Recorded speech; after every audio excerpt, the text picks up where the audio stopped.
नमस्कार जय जगन्नाथ भाग्यलिपि टिप्स को आपण मानक स्वागत। दर्शक बंधु आज हूँ 16 डिसेम्बर मंगलवार। आज दिनटी कुंभ राशि व्यक्ति विशेष मानकर केमिति कटिबो। आज एमानक पई प्रेम जीवन केमिति रहबो, एमानक व्यवसायिक क्षेत्र केमिति रहबो, एमानक फाइनेंशियल दिग आज केमिति रहबो, एमानकर पारिवारिक जीवन आज केमिति रहबो एवं एमानकर आज केमिति रहबो चाकरी क्षेत्र से संपर्क रे आलोचना करिबा। तेबे वीडियोटी आरंभ करिया पूर्व छोट अनुरोध, आपण मन जदि हम चैनल को नुआ आछन्ते तेबे चैनल को सब्सक्राइब करी पाखर थिबा बेल आइकन को प्रेस कर दियंतु। कमेंट बॉक्स रे जय मां लक्ष्मी निश्चिंत लिखंतु। तेबे आसंतु डेरी करिबानी जानिबा आज कुंभ राशि रो व्यक्ति विशेष मानकर मोटामोटी भाबरे दिनटी केमिति कटिबो एवं आज दिन रे एमानक पई कोन सब खुशी खबर रही, एमानक पई कोन सब शुभ खबर रही से संपर्क रे मध्य जानिबा एवं एमानक पई आज कोन नकारात्मक रही से संपर्क रे भी जानिबा एवं एहार प्रतिकार विषय रे मध्य जानिबा। तेबे आसंतु डेरी करिबानी वीडियोटी को आरंभ करिनेबा। आज दिनटी कुंभ राशि व्यक्ति विशेष मानकर केमिति कटिबो देखंतु। कुंभ राशि पई आज दिन मानसिक दृष्टि सतेज चिंताधारा एवं अभ्यंतरीण स्थिरता आनिबो। सकाळ टिके धीर किंबा द्वंद्व आरंभ होई पारे किंबा आपण खूब शीघ्र आपणक चिंताधारा संगठित करि परिबे एवं आपणकर योजना गुडी को नूतन दिग देई परिबे।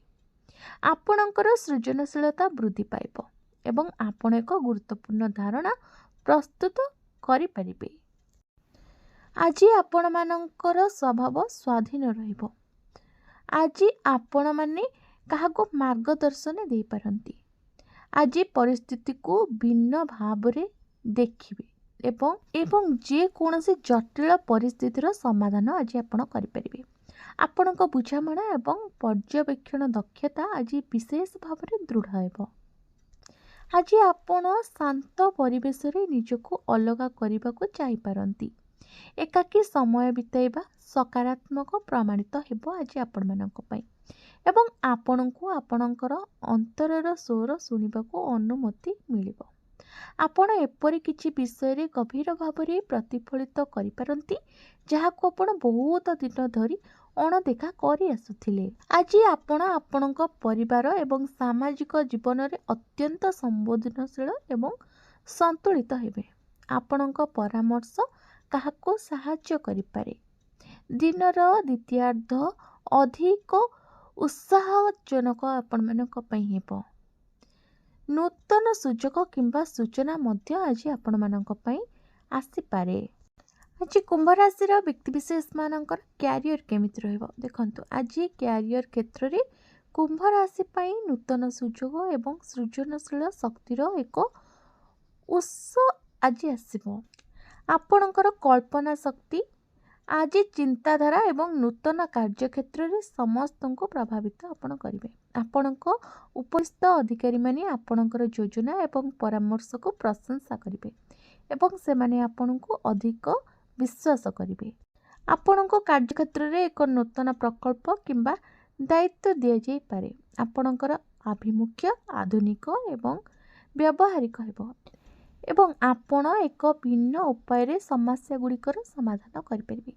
जदि आपण को आज एक उपस्थापना ड्राफ्ट किंबा रिपोर्ट प्रस्तुत करने को पड़े तेबे आपण यह बहुत प्रभावशाली भाव में समाप्त करेंगे। व्यवसायी माने आज एक नूतन रणनीति विस्तार योजना किंबा सहभागिता विषय रे विचार करिबार सुजोग पाइबे। एक पुराना संपर्क मध्य लाभदायक व्यावसायिक नेतृत्व प्रदान करि पारे। आज प्रजुक्ति विद्या सृजनशील क्षेत्र गणमाध्यम किंबा गवेषणा सहित जड़ित लोकों पई एक विशेष दिन रहिबो। नूतन चाकरी खोजुथिबा लोकों पई मध्य एहा एक अनुकूल दिन आज हेबो। आपण एपरि एक सुजोग किंबा सूचना पाई पारंती जहां आपणक कैरियर को एक नूतन दिग देई परिबो। आज ऑफिस राजनीति आपण माने दूरे रहिबा अत्यंत गुरुत्वपूर्ण।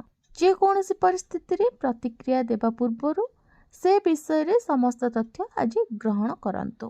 कुंभ राशि व्यक्ति विशेष मानकर आर्थिक क्षेत्र आज केमिति रहबो देखंतु। कुंभ राशि पई आर्थिक क्षेत्र रे आज संतुलन ଯୋଜନା ଏବଂ ସତର୍କତାର ଦିନ। ଆପଣ ଆୟ ସ୍ଥିର ରହିବ ଏବଂ ଅତିରିକ୍ତ ଲାଭର ସୂଚନା ମିଳିପାରେ। ତଥାପି ଆପଣଙ୍କୁ ଆପଣଙ୍କ ଖର୍ଚ୍ଚ ଉପରେ ଟିକେ ନଜର ରଖିବାକୁ ପଡ଼ିବ, କାରଣ କିଛି ଅଣଯୋଜନା ଖର୍ଚ୍ଚ ଆପଣମାନଙ୍କର ଆଜି ହେବାର ସମ୍ଭାବନା ରହୁଛି। ଏକ ପୁରୁଣା ଆର୍ଥିକ ସମସ୍ୟାର ସମାଧାନ ଆଜି ହୋଇପାରେ। ଏପରିକି କୌଣସି ବନ୍ଧୁ କିମ୍ବା ପରିବାର ସଦସ୍ୟ ଆପଣଙ୍କୁ ଆପଣଙ୍କ ଋଣ ଟଙ୍କା ଫେରାଇ ଦେଇପାରନ୍ତି। ଯଦି ଆପଣ ଏକ ନିବେଶ ବିଷୟରେ ଚିନ୍ତା କରୁଛନ୍ତି, ତେବେ ଆଜି ଅଧ୍ୟୟନ କରନ୍ତୁ ଏବଂ ଯୋଜନା କରନ୍ତୁ ଏବଂ କିଛି ଦିନ ପରେ ଏକ ଚୂଡ଼ାନ୍ତ ନିଷ୍ପତ୍ତି ନିଅନ୍ତୁ। ଆଜି କୌଣସି ନିଷ୍ପତ୍ତି ନ ନେବା ଭଲ ରହିବ। ଆଜି ସମ୍ପତ୍ତି କିମ୍ବା ଯାନବାହନ କ୍ରୟ ସହିତ ଜଡ଼ିତ ବିଷୟଗୁଡ଼ିକ ଉପରେ ବିଚାର କରନ୍ତୁ, କିନ୍ତୁ କୌଣସି କାରବାରକୁ ଏଡ଼ାଇ ଦିଅନ୍ତୁ। ଆଜି କୁମ୍ଭ ରାଶିର ବ୍ୟକ୍ତିବିଶେଷମାନଙ୍କର ପ୍ରେମ ଜୀବନ କେମିତି ରହିବ? ଆଜି ପ୍ରେମ ଏବଂ ସମ୍ପର୍କରେ କୁମ୍ଭ ରାଶି ପାଇଁ ଭାବପ୍ରବଣ ସନ୍ତୁଳନ ଏବଂ ବୁଝାମଣା ଅତ୍ୟନ୍ତ ଜରୁରୀ ହେବ। ଆପଣ ଆପଣଙ୍କ ଭାବନା ପ୍ରକାଶ କରିବାକୁ କିଛି ସମୟ ନେଇପାରନ୍ତି, କିନ୍ତୁ ଆପଣଙ୍କ ସାଥୀ ଆପଣଙ୍କ ଉଦ୍ଦେଶ୍ୟ ଏବଂ ଆପଣଙ୍କର ସତ୍ୟତା ବୁଝିବେ। ଯଦି ଆପଣ କୌଣସି ସମ୍ପର୍କରେ ରହିଛନ୍ତି, ତେବେ ଆଜି ଆପଣଙ୍କର ଏକ ଗଭୀର ଆଲୋଚନା ହୋଇପାରେ। ଏହି ଆଲୋଚନା ଆପଣଙ୍କ ସମ୍ପର୍କକୁ ମଜବୁତ କରିବ ଏବଂ ପରସ୍ପରର ବିଶ୍ୱାସ ବୃଦ୍ଧି କରିବ। ଆଜି ଅବିବାହିତମାନେ ନୂଆ କାହା ପ୍ରତି ଆକର୍ଷିତ ହୋଇପାରନ୍ତି। ଏହି ସମ୍ପର୍କ ଧୀରେ ଧୀରେ ଗଭୀର ମଧ୍ୟ ହୋଇବାର ସମ୍ଭାବନା ରହୁଛି। ବିବାହିତ ଦମ୍ପତିଙ୍କୁ ଆଜି ସେମାନଙ୍କ ଜୀବନସାଥୀଙ୍କ ପ୍ରତି ଅଧିକ ସମୟ ଏବଂ ଧ୍ୟାନ ଦେବା ଉଚିତ। ଆଜି ଆପଣ ଅନୁଭବ କରିବେ ଯେ ସଚ୍ଚୋଟତା ଏବଂ ଯୋଗାଯୋଗ ହେଉଛି ସମ୍ପର୍କର ଚାବିକାଠି। ଆଜି କୁମ୍ଭ ରାଶିର ବ୍ୟକ୍ତିବିଶେଷମାନଙ୍କର ସ୍ୱାସ୍ଥ୍ୟ କେମିତି ରହିବ? ଦେଖନ୍ତୁ, ସ୍ୱାସ୍ଥ୍ୟ ଦୃଷ୍ଟିରୁ କୁମ୍ଭ ରାଶିର ବ୍ୟକ୍ତିବିଶେଷଙ୍କ ପାଇଁ ଆଜି ଏକ ସନ୍ତୁଳିତ ଦିନ ରହିବ। ଆପଣଙ୍କୁ ନିଜର ଶକ୍ତି ବଜାୟ ରଖିବା ପାଇଁ ବିଶେଷ ଧ୍ୟାନ ଦେବାକୁ ପଡ଼ିବ। ସକାଳେ ଆପଣ ସାମାନ୍ୟ ଥକାପଣ କିମ୍ବା ମୁଣ୍ଡରେ ଭାରି ଅନୁଭବ କରିପାରନ୍ତି, କିନ୍ତୁ ଦିନ ଆଗକୁ ବଢ଼ିବା ସହିତ ଏଥିରେ ଉନ୍ନତି ମଧ୍ୟ ହେବ। ମାନସିକ ଚାପ କିମ୍ବା ଅଧିକ ଚିନ୍ତା ଆପଣଙ୍କୁ କ୍ଳାନ୍ତ କରିପାରେ, ତେଣୁ ଏସବୁଥିରୁ ଆପଣ ଦୂରେଇ ରୁହନ୍ତୁ।